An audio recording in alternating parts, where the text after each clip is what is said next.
guturuka nk'igitwita nabayeho nabi. Mukantohera Angelique ni umukobwa w'imyaka 21 muri 2014 ubwo yigaga mu mashuri abanza mu mwaka wa 4 yatewe inda afite imyaka 14. Kuva icyo gihe ngo umuryango we wahise umuha akato agorwa n'imibereho. Guturuka nk'igitwita nabayeho nabi.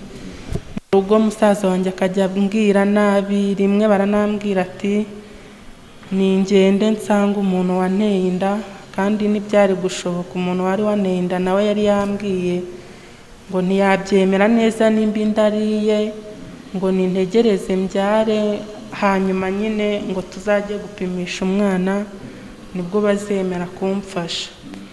Ubwo musaza wanjye nawe rero akambwira ati niba nyine bagukwepye ntago hano ariho ibibazo byawe birangirira, iyaranje nyine wirwaneho ujye gushakisha cyangwa se kubigenza sinkuzi. Mbega yanyirukanye mu rugo.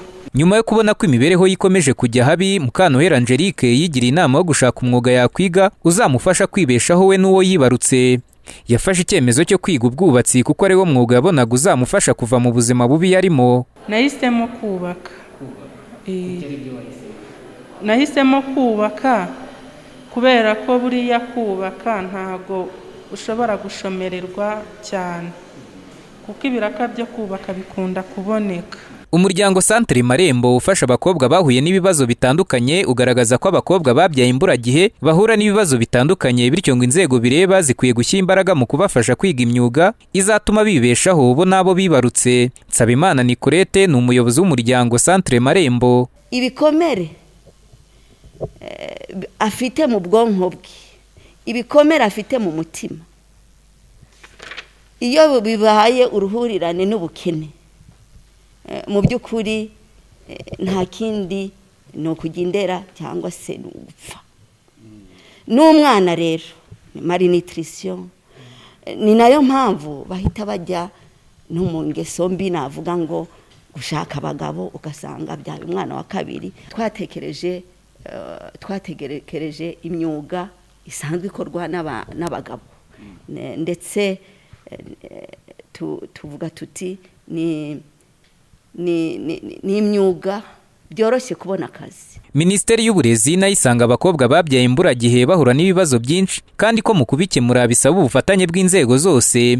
Mu gikorwa cyo gutangiza umushinga byuka abakobwa w'umuryango Centre Marembo ugamije gufasha abakobwa babyaye imburagihe kwiga imyuga, Gatabazi Pascal umujyanama wa Minisitiri w'Uburezi yasabye abakobwa muri rusange gutinyuka bakiga imyuga, by'umwihariko imyuga ikunze kwitirirwa abahungu kuko ari ibyara inyungu zifatika. Abana b'abangavu babyaye imburagihe ni ikibazo gikomeye. Cya mbere yigeze kuvuga n'ingaruka zijyanye n'ibibazo nk'ibi. Nibyo nk'igihugu twemera yuko imyuga n'ubumenyingiro harimo imbaraga zikomeye mu nabyita guha amahirwe urubyiruko kugira icyo bashobora kwikorera. Hari imyuga imwe n'imwe irimo abana b'abahungu cyane kurusha abana b'abakobwa kubera amateka atandukanye, ariko natwe twese twemera yuko twese dushoboye. Icyo umwe ashoboye n'undi yagishobora. Biba bikeneye ubukangurambaga gusa.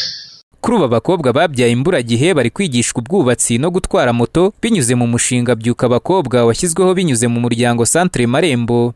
Daniel Hakizimana, Flash TV.